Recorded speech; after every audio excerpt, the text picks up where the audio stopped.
भाइयों और बुजुर्गों, नौजवानों और अजीजों, आज की इस महफिल के हम सबों के महबूब नजर वतन अजीज भारत के मजलूमों, मकहूरों, शोषितों और वंचितों के एक तवाना और बुलंद आवाज मीर मजलिस, वो मीर महफिल, वो मीर कारवां जनाबे बैरिस्टर असदुद्दीन ओवैसी साहब, सदर कुल हिंद मजलिस इत्तेहादुल मुस्लिमीन, वो रुकने पार्लियामेंट हैदराबाद दाइस पे तशरीफ फरमा, पार्टी के बिहार इकाई के जनरल सेक्रेटरी जनाब इंजीनियर आफ्ताब अहमद साहब, यूथ प्रेसिडेंट, ए बाबू आप लोग हंगामा करिए तो आज चुप रहिए तो आगे रहिए, वरने बेटा दाएं बाएं हो जाओ। पार्टी के यूथ प्रेसिडेंट जनाब अजीजी आदिल हुसैन साहब, पार्टी के अमोर बैसा के अध्यक्ष विधानसभा भाई मुकर्रम साहब, प्रखंडों के अध्यक्ष जनाब भाई साहिद साहब और मुन्ना मुश्ताक साहब, पार्टी के यूथ जनरल सेक्रेटरी जनाब भाई नाहिद गनी साहब, जनाब भाई मौलाना व शायर सज्जाद जमाली साहब, भाई जनाब डॉक्टर अबू सायम साहब, भाई जनाब इंजीनियर आफ्ताब अहमद साहब, यहाँ पर यूथ प्रेसिडेंट भाई जनाब शाह आलम साहब, मौलाना शमीम नदवी साहब, मौलाना रईस साहब, मौलाना तौकीर साहब नदवी, मौलाना अबू साले साहब और दिगर हमारे पार्टी के जिम्मेदार कारकुनों, बुजुर्गों, नौजवानों, अजीजों, हिंदू मुस्लिम साथियों और अमोर बैसा के गयूर और इनकलाबी नौजवानों और मीडिया के दयानतदार साथियों, ये वक्त बहुत कम रह गया है। मैं 15 से 20 मिनट आपके दरमियान में हूँ। गरचे मैं तवील गुफ्तगू करना चाह रहा था अपने दिल के दर्द के बयान को भी, लेकिन मैं समझता हूँ कि आपसे जो मेरा मजबूत रिश्ता है, खामोश रहना है जी, है लड़का, खामोशी है, खामोश रहना तो आगे रहिए। अरे भाई बात कह दी जाती है, गुफ्तगू कर रखो आदमी। मेरे अजीजों, बुजुर्गों, हम और आप जिस मुल्क में रह रहे हैं, ये मुल्क जमहूरी मुल्क है और जमहूरी मुल्क में आप अच्छी तरह जानते हैं कि मुल्क का राजा रानी के पेट से नहीं, अवाम के वोट से जन्म लेता है और ये वोट मुल्क के तकदीर को तय करता है। हमारे बुजुर्गों और असलाफ ने इस वोट की अहमियत को जाना। क्या जाना? मेरे वोट से सरकार बनती है और मेरे वोट से सरकार गिरती है, और यही मंत्र इनको पढ़ा दिया गया, जय जीतो वाक वोट दूंगा मियाँ, जार सरकार बनो वाक वोट दूंगा मियाँ।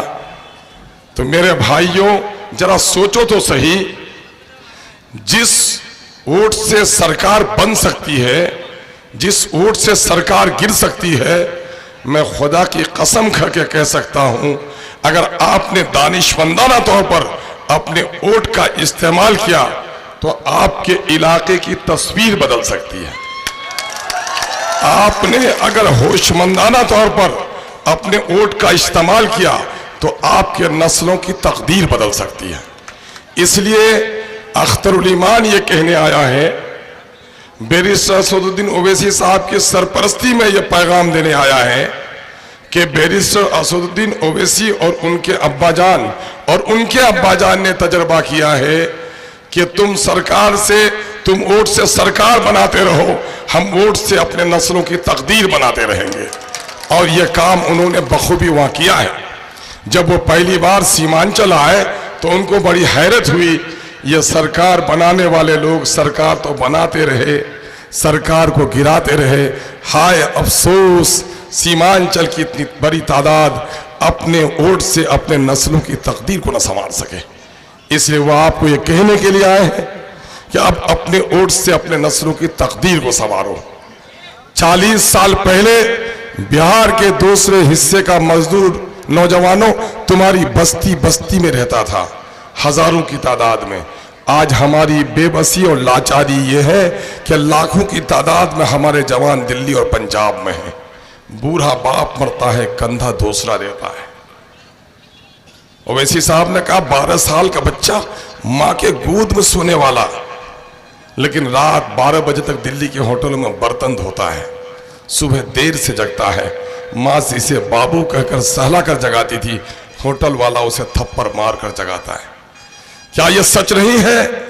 हर महीने में लाशें तुम्हारी, कहीं दिल्ली से हड्डी टूटती है, कहीं पंजाब से पसली टूटती है, कहीं मद्रास से बिजली के झटके से मरता है। लाशें आती कि नहीं आती? क्या यह गम परेशान नहीं करता है? यह गम परेशान करता है यकीनन तुमको। इसीलिए आप बुजुर्गों ने अख्तरुल ईमान को चुनने का काम किया है, इस बात का सबूत है। अजीजों, मैं आपने मुझे जो इज्जत बख्शी है, मेरी नस्लें भी आपके इस एहसान को नहीं भुला सकती। मुझे जो इज्जत बख्शी आवाम ने, उसका नतीजा ये हुआ 2009 में वजीर आला नीतीश कुमार ने टिकट ऑफर किया। मैंने कहा नहीं, भाजपा के साथ हो मैं नहीं जा सकता। 2014 में मुझे टिकट दिया भाजपा से अलग होकर। आज जब मैंने देखा कि किशनगंज में बीजेपी के साथ उसका अंदरूनी समझौता हो गया है, तो मैंने कुर्बानी दे दी और बीजेपी के नापाक कदम यहां जमने नहीं दिए। याद है कि नहीं है? 2019 में मौलाना का जबकि इंतकाल हो चुका था, कांग्रेस ने भी मुझे टिकट ऑफर किया, राजद ने भी किया। और आपको सुनकर हैरत होगी कि अब की बार भी कांग्रेस के लोग 3 वफूद भेजे। एक आलिम दीन है आपके यहाँ के, वो भी मेरे पास आए, दिल्ली से उनके ताल्लुकात हैं। क्या आपके पास लोग आए, इनकार कर गए, टिकट ले लीजिए। मैंने कहा नहीं। नौजवानों सोचो तो जरा, उनका टिकट ले लेता तो सो के जगह देते, कोई मुकाबिला नहीं होता। तो ये आखिर पागलपन क्यों है? मैं कहता हूं तुमने मुझे जो इज्जत बख्शी है, हमारे बुजुर्गों ने जो इज्जत दी है, वो मेरी नस्लें नहीं भुला सकती। मैं भी यही काम करना चाहता हूं मैं भी यही काम करना चाहता हूं कि कुछ ऐसा काम करके जाऊं जो आपके नस्लों को फायदा पहुंचाए। वो क्या है? वो ये है कि दूसरी पार्टी से मैं एमपी बन जाता, उन पार्टियों का गुलाम बन जाता, लेकिन बिहार में एक मुस्लिम क़यादत को खड़ी करने का हमने बेड़ा उठाया है। और ये जमात अगर बन गई, ये जमात बन गई, तो तुम्हारे नस्लों को फायदा होगा। और आज 14% यादव हुकूमत कर रहा है, 6% कोयरी कुर्मी हुकूमत कर रहा है, 3% मल्लाहों को, 2% मल्लाहों को 3 सीट दिया जा रहा है। और अभी तेजस्वी आया, पूछे क्यों नहीं कि 18% मुसलमानों को, जिनका 90% वोट तुमको मिलता है, उनको सिर्फ तुमने 2 टिकट दिया। इन लोगों ने इसी मजबूरी को समझ लिया है कि इसकी कौम सरकार बनाती है, अपने बारे में नहीं सोचती। अब जालिम के इन ऐवानों से कह दो कि गाफिल नहीं, तैयार है हम, दुश्मनों से लड़ने के लिए बरसरे पैकार है हम। और ये वोट मैंने अक्सर कहा है, वोट नहीं है, ये तलवार है। और इसके जरिए से अपने मसाइल हल कर सकते हो। क़यादत की लड़ाई क्यों लड़ता हूं? क़यादत की लड़ाई इसलिए लड़ता हूं, एक जिस्म तवाना है, गर्दन कटी है तो इंसान है कि लाश है? लाश है। बस्ती का कोई सरदार नहीं हो तो बस्ती बर्बाद है। और जिस कौम की कोई अपनी जमात न हो, उसका कोई सरदार न हो, वो कौम भी मानिंदे लाश है। यही वजह है कि हम लाश की तरह हो गए हैं। जिस दिल्ली में लाल किला के ऊपर परिंदा भी उड़ने से घबराता था, आज दिल्ली की सड़कों में हमें लात से मारा जा रहा है। मारा जा रहा है कि नहीं मारा जा रहा है? ये क्यों? इसलिए कि हम सियासी तौर पर बेवजन हो गए हैं। आज इस बेवजनी में वजन पैदा करने के लिए, अपनी जमात को खड़ी करने के लिए बैरिस्टर असदुद्दीन अवैसी आवाज दे रहा है। एक नौजवान लीडर जो माजिद हुसैन साहब के नाम से आप देख रहे हैं, ये शायद जितने गांव, बस्ती और प्रखंड का नाम इनको याद है, उतना जावेद मियां को भी याद नहीं है, उतना जावेद को भी याद नहीं है। ये लोग यही कहने के लिए आए हैं कि अपने मन में डूब के पा जा तू सुरागे जिंदगी, तू मेरा नहीं बनता न बन भाई, अपना तो बन। बैरिस्टर असदुद्दीन अवैसी अपने बेटे और भतीजे को यहाँ इलेक्शन लड़ाने नहीं आया है, आपके दरमियान के लोगों को लड़ाने के लिए आया है। अपनी क़यादत करो नौजवान। वोट तलवार है, जालिम को दोगे गर्दन काटेगा, सिपाही को दोगे पहरेदारी करेगा। हमने बार बार ये तलवार कांग्रेस को दी और हर बार कांग्रेस ने मेरी गर्दन काटी। बाबरी मस्जिद में अगर ताला न लगाया जाता, मूर्तियां नहीं बैठाई जाती, तो बाबरी मस्जिद हमारी शहीद नहीं होती। बाबरी मस्जिद के मूर्ति न बैठाई जाती तो हिंदू और मुसलमानों के दरमियान में तफरीक नहीं होती। मेरे भाइयों, आज बीजेपी का जो नापाक जन्म हुआ है, इसी कांग्रेस के नापाक गोद से हुआ है और आज पूरे मुल्क में जो जुल्म हो रहा है, कांग्रेसियों जवाब है तुम्हारे पास। मेरे नमाजियों के सीने पे तुमने मुरादाबाद में गोली चलाई, मीरठ और मलियाना में किसी हिंदू ने नहीं, बल्कि वहां के कांग्रेसी हुकूमत के पुलिस के नौजवानों ने हंडर नदी के किनारे हाथ ऊंचा करके लाइन पे खड़ा करके सीने में गोली चलाई। भागलपुर में मेरे नौजवानों के सीने पे तुमने गोभी की खेती करा दी और यही वजह है कि बिहार के मुसलमानों ने तुम्हें 1, 2, 3 तलाक दे दी। लेकिन न जाने कि इस बेवा से किशनगंज के कुछ लोगों को क्यों उल्फत है, कुछ हो मैं कांग्रेस पार्टी से ना। इन नादानों को जगा दो। इस कांग्रेस की तो बिहार में हर जगह जमानत जब्त हो रही है। भागलपुर के खून के गम ने मुसलमानों ने से ऐसा फटकारा है कि बिहार में पार्टी खड़ी नहीं हो पा रही है। दूसरी तरफ कांग्रेस का नुमाइंदा पार्लियामेंट में जाकर कभी आपकी आवाज नहीं बन सका, कोई आवाज नहीं उठा सका, तरक्की की कोई स्कीम नहीं ला सका। ऐसा नाकारा नेता आवाम से जिनका रिश्ता टूटा हुआ हो। आज मुझे खुशी है कि आपने वोट देकर मौलाना को जिताया था, हमने कुर्बानी दी थी। कांग्रेस पार्टी ने तलाक के बिल पर मौलाना को बोलने नहीं दिया था। आज मुझे खुशी हो रही है, हमारे नौजवान जग चुके हैं और कह रहे हैं कि तुमने मौलाना को पार्लियामेंट में बोलने नहीं दिया। कांग्रेसियों, मेरे बस्ती में भी तुमको बोलने की इजाजत नहीं होगी। इनकलाब नौजवानों को मुबारकबाद देता हूं। नौजवानों, दूसरी तरफ आओ कि ये नटिया नटवर लाल एक बीजेपी का मोदी का मुजाहिद आया है। ये छोटा मोदी है और ये मुजाहिद के माने मत समझना, बहुत नेक होता है। मुजाहिद के माने कोशिश करना, मुजाहिदुल इस्लाम, इस्लाम के लिए कोशिश करना, मुजाहिद वतन, वतन के लिए कोशिश करना। ये मुजाहिदुल मोदी है, ये मोदी के लिए कोशिश कर रहा है। ये जो नटवर है 3 महीना पहले कहता था मोदी भगाओ देश बचाओ। ये जो आज 2015 में कहता था, कुछ लोग कह रहे कि बिरयानी शेरवानी शाह चलवे, हम लोगों ने नारा दिया था हर बदन पे शेरवानी होगी, घर घर में बिरयानी होगी। दलालो देखोगे आएगा, दलालो आएगा ऐसा इनकलाब, तुमको बड़ी हैरानी होगी। आज है ना नहीं है? आज बोले पंता खाओ, हमरा पंता खाम। अरे काल गरीबी ने पंता खाम, आज बिरयानी खाम, वहां से बेहतर खाम, काजू बादाम खाम। अरे गरीबी की दिखा रहे हो। सीमांचल के लोगों, ये तीर जो लेके आया है ये तीर नहीं है।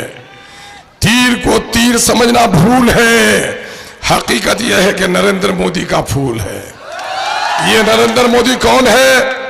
कौवा का नाम लेते हो तो काली तस्वीर सामने आती है। अब मोदी का जब नाम लेते हो तो गोधरा में मेरे मांग बनू की लुटी हुई इज्जत और इस्मत की दर्दनाक तस्वीर सामने में आती है। उनकी लुटी हुई इस्मत की चीख कानों में सुनाई देती है। दिल का टुकड़ा टुकड़ा होता है। क्या जालिमों ने किया? माँ के सामने में, बाप के सामने में, भाई के सामने में, बच्चों के सामने में हमारी बहन बेटियों की इज्जत को तार तार किया गया। दूध पीते बच्चों को माँ के गोश्त से छीन कर आग में फेंका गया। हामला औरत के सिकम फाड़े गए। बिल्किस बानो हयात से है जो इज्तिमाई उसकी दरिंदगी उसका इंसाफ तलब करती है। मुजाहिद से पूछो, ए मुजाहिद तुम कितने में बिके? तुम्हारा हृदय परिवर्तन कितने में हुआ? कल तक कहते थे मोदी भगाओ देश बचाओ और 3 महीने के अंदर कहते हो मोदी को लाओ मुझको बचाओ। मोदी का अगला भी आकर तुमको नहीं बचा पाएगा। मोदी का अगला भी आके तुमको नहीं बचा पाएगा। कोचाधामन की तारीख है कि कोचाधामन के लोगों ने बीजेपी के साथ 2010 में शिकस्त दिया, 2014 में मेरे खैरात के टुकड़े पर जीता, 2015 में गठबंधन पर जीता और 2020 में फिर मोदी के साथ आया तो कोचाधामन के लोगों ने ऐसे निकाल बाहर किया कि होश नहीं आया। लोगों, उसको एजेंट बनाया गया है। क्या अख्तरुल ईमान ने कौम को जगा दिया है? असेंबली में आया है तो सीमांचल के दर्द को बयान कर रहा है। जिस महानंदा नदी पर वक्त का मंत्री पुल नहीं बनवा सका, अख्तरुल ईमान ने चीख चीख कर कहा कि तुम मेरे पैसे लेकर तुम पटना को सुंदर बना रहे हो, नालंदा को दुल्हन बना रहे हो, 5-5 किलोमीटर पर तुम गंगा पर पुल बना रहे हो, 50 किलोमीटर पर पुल नहीं बनेगा। मैं तुम्हारा गुलाम नहीं हूं, तुम कुत्तों के लिए हॉस्पिटल खोलोगे, मेरी माएं मरेंगी। उनके हुकूमत को झुकना पड़ा और 207 करोड़ का पुल आज आपका काम शुरू हो गया कानके के पास। अख्तरुल ईमान गजवाला बोलो, बोले बोलने की है मैं। अरे गजवा बोलने ही से तो सब काम होता है और असेंबली में तो बोली कि हम काम कराए। तुम ये बताओ, तलवा चाट के तुमने क्या किया? तलवा चाट के तुम दौलतमंद बन गए। हम लड़ाई लड़कर अपनी कौम के मसाइल को हमने हल किया। ए रौटा बैसा के लोगों, 2017 से यही पुल बांध पर बैठे हुए थे कि नहीं गरीब लोग? क्या उनको जमीन दिलाए कि नहीं? गवाही दो। क्या उनको मकान के लिए पैसा दिलवाए कि नहीं? 44 लाख रुपया भी दिलवाए हैं और दिलवाएंगे लोगों। मेरे दादा भाई नहीं है अभी, उनके पंचायत में हमने वहां पर दर्जन भर से ज्यादा लोगों को जमीन दिलवाने का काम किया। मेरे भाइयों, इस वक्त मुल्क के हालात खराब हैं और इस वक्त कोई गैरतमंद आदमी बीजेपी में जाने के लिए तैयार नहीं है। बीजेपी ज्यादा वोट हासिल करना चाहती है, इसलिए इस धोखेबाज को दिया टिकट कि तुम मुसलमानों की बस्ती में जाको तीर है, और जब दूसरों की बस्ती में जाता है तो क्या कहता है? अरे हम तो नरेंद्र मोदी ही को न प्रधानमंत्री बनाएंगे। मेरे आलिमों, आपने हमको सिखाया है, न करबल में, न मक्तल में, न शाह के आगे मोमिन झुकता है फकत अल्लाह के आगे। तस्वीर देखिए, गैरुल्लाह के सामने में झुकी हुई उनकी तस्वीर देख लीजिए, फूल चढ़ाती हुई तस्वीर देख लीजिए। यकीन जानो, अख्तरुल ईमान ने लड़कर सूरज नमस्कार के कानून को तोड़वाया था। आइए, जो अपने अकीदे का सौदा करता है, कल यूनिफॉर्म सिविल कोड का बिल आएगा, कल शरीयत के खिलाफ जो बिल पेश किया जाएगा, क्या इस बेजमीर को बोलने की हिम्मत भी होगी? मुख्तार अब्बास नकवी तो कुछ बोल नहीं सका, शाहनवाज तो दुम दबा के रहा। ये चपेटी का शोरबा लोगों को कहता है उठा कुछ गड़बड़ करवे तो मीठा ठीक करूं। अरे जमाते मोहम्मदी का आदमी अबू लहबी जमात में जाकर तुम काबे की हिफाजत नहीं कर सकता है। बहुत सब आदमी यहाँ का भी है, बोला हमरा पहली से चुनू जदयूत। तो मैं कह रहा, गाड़ी जा रही थी अजमेर शरीफ, बैठ गए। अब यूपी में जाकर ड्राइवर कहता है कि हम अब अजमेर नहीं हरिद्वार जाएंगे, तो अजमेर वाले बैठे रहोगे उधर जाओगे? लेकिन कुछ सब बैठा हुआ है अभी, ब्लू चश्मा लेके मेरे इलेक्शन में हीरो की तरह तकरीर करता था, और अब क्या कहता कि नहीं कुछ भी होगा हम हरिद्वार जाएंगे।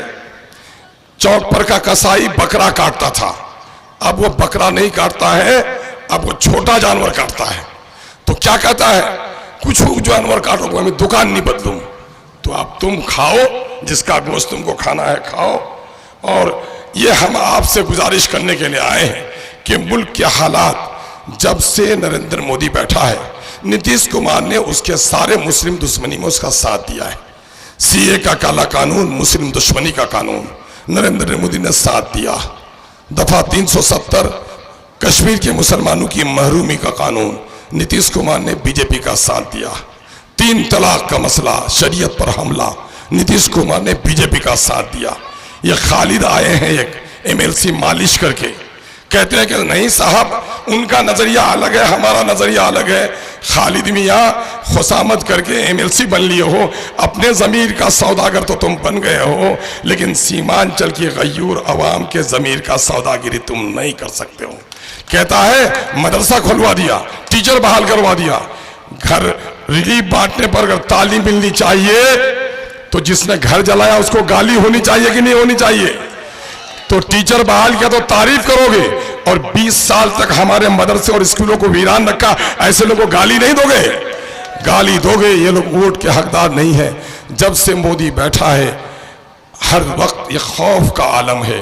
कहीं दाढ़ियां उखाड़ी जा रही हैं, कोई टोपियां सर से उतारी जा रही हैं, कहीं बेटियों के नकाब झटके जा रहे हैं, कहीं कब्रिस्तानों पर हमला हो रहा है, कब्जा हो रहा है, मदरसा अजीजिया में मजहबी किताबें जलाई गईं, मस्जिद का मीनारा तोड़ा गया। हद तो यह है कि नमाजी को नमाज की हालत में लात मारा गया। लोगों, इसका बदला लेना है कि नहीं लेना है? तुम मुजाहिद को कह दो कि तुमको दौलत अजीज है तो तुम अपने घर की बेटियों को गोधरा वालों के हवाले कर सकते हो, सीमांचल के घरों का दरवाजा गोधरा वालों को तुम नहीं दिखा सकते हो। अभी आया था पूर्णिया उनका एक लीडर, क्या बोला? न यहाँ आदाब चलेगा न सलाम चलेगा, यहाँ सिर्फ जय श्री राम चलेगा। बोला कि नहीं बोला?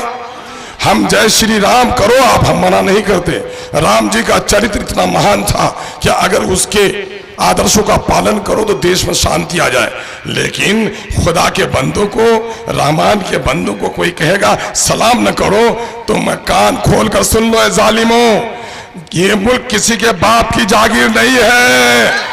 तुम राम राम करो, मुझे कोई एतराज नहीं, मुझे सलाम करने से रोक पाएगा तुम्हारे बाप की मजाल नहीं। लोगों, नमाज पढ़ते हुए जिन लोगों ने हमारे नमाजियों को लात मारा है, उनको लात मारोगे कि नहीं? क्या दिल्ली जाओगे? नहीं, दिल्ली नहीं जाना है। 26 तारीख को पतंग के निशान पर जब वोट डालोगे तो लात मारने वालों के सरों पर इंशाअल्लाह जूते बरसेंगे। ये काम तुमको करना पड़ेगा। एक बात और कह के चला जाता हूं, तीसरी बार आया हूं। इस वक्त मैं जहां भी जाता हूं मुझे खोचा धमन का कोई नहीं कहता। लोगों, मुझे कहता अमोर का विधायक आया है। दरभंगा जाऊं, चंपारण जाऊं, आज चंपारण, दरभंगा, भागलपुर, पटना के दोस्तों की एक बड़ी तादाद आई है और ये लोग मुझे अमोर के विधायक के नाम से जानते हैं। लोगों, कल तक मैं कोचा धमन का इलेक्शन लड़ता था तो कोचा धमन का बेटा कहलाता था। आज मैं आपका भाई हूं, आपके बगैर ये जंग में नहीं जीत सकता। मैं जाकर दूसरी जगह वोट मांगने जाऊंगा। मैं ठाकुर ने वोट मांगने जग गया, मैं अभी वोट मांग करके आया डगरवा से, लेकिन मैं आपसे वोट मांगने नहीं आया, मैं आपसे सरपरस्ती और आपसे मदद मांगने आया हूं। ये इलेक्शन आपको लड़ना पड़ेगा, आपको अपने घरों को छोड़ना पड़ेगा। आपने 94,000 वोट देकर हमें जिताया है। हम 2019 के पार्लियामेंट्री इलेक्शन में किशनगंज में जीत गए थे। आप लोगों से घर घर नहीं मिल सके थे। अल्हम्दुलिल्लाह डगरवा और बायसी ने भी फैसला कर लिया है। आपने 94,000 वोट देकर हमें यकीन दिलाया है। आज उठिए, लाख से ज्यादा पार कर दीजिए। इंशाअल्लाह आपके इस भाई को पार्लियामेंट जाने से कोई नहीं रोक सकेगा। गरीब नौजवानों, चौधरी लोग आज भी मेरे मुखालिफ हैं। मैंने गरीबों को जगाया है।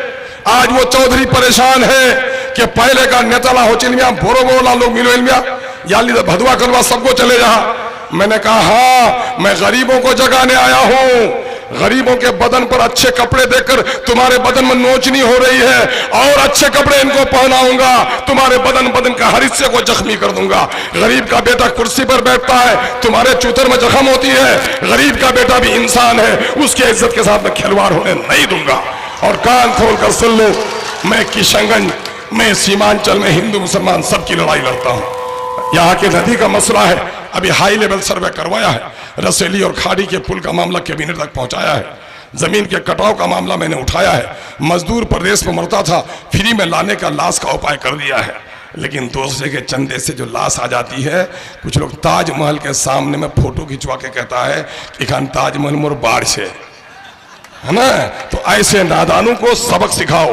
एक मरतबा तय कर लो मेरे नौजवानों, अब की बार पैसा काफी बांटा जाएगा, स्टोर किया जा रहा है। अच्छा, शरीफ आदमी की इज्जत करनी चाहिए, गाली देनी चाहिए? इज्जत करनी चाहिए। चोर को जूता मारना सवाब है कि नहीं? सवाब है। चोर को, शराबी को जूता मारना सवाब है। जो लोग पैसा लूट के रखा है, पैसा उनका लूट लो, पेशाब खाना बना दो, पाखाने का घर बना दो, लेकिन वोट अपने जमीर की आवाज पर, अपने नस्लों की तकदीर के लिए, बिहार में मुसलमानों की क़यादत के लिए, हिंदू और मुसलमानों के इत्तेहाद के लिए, मुल्क के आइन के तहफ़्फ़ुज़ के लिए, अपने शरीयत के तहफ़्फ़ुज़ के लिए पतंग के निशान पर दे दो। आओ एक नारा लगाते हैं, फूल नफरत का चमन में अपने खिलने नहीं देंगे। खिलने दोगे? नहीं। फूल नफरत का चमन में अपने खिलने नहीं देंगे। तीर अदावत की, यानी दुश्मनी की, हिंदू मुसलमानों की तीर अदावत की अपनी बस्ती में चलने नहीं देंगे। नहीं। किशनगंज पार्लियामेंट हल्के के नौजवानों ने खाई है कसम, दलालों को नेता आप कभी हम बनने नहीं देंगे, दलालों को नेता आप कभी हम बनने नहीं देंगे। पार्टी का नारा है, लगा के जाता हूं, पार्टी ने नारा लगा के सब पार्टी ने दिया आपको चोट। मैं जो जुमले दोहराऊं दोहराओगे? आवाज में गजब की तवानाई होनी चाहिए, मुट्ठी में ताकत की अलामत होनी चाहिए, आवाज ऐसी नीतीश का और मोदी के कान का हड़िया फट जाए। लगा सकोगे? बोलो, मैं जो बोलता हूं, सबने दिया है हमको चोट, अपनी पार्टी अपना वोट। जो बात बोलता हूं दोहराइए।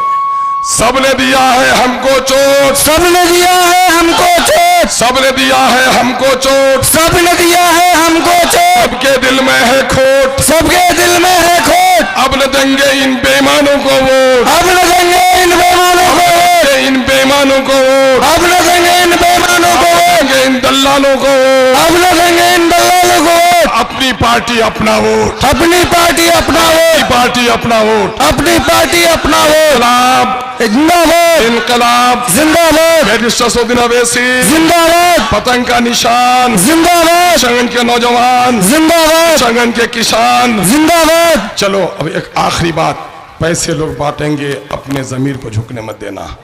अख्तरुल ईमान बड़ा खुशकिस्मत है, एमएलए बनने के बाद भी 25 साल से सियासत में रहने के बावजूद दौलतमंद नहीं बना है, अल्लाह का शुक्र है।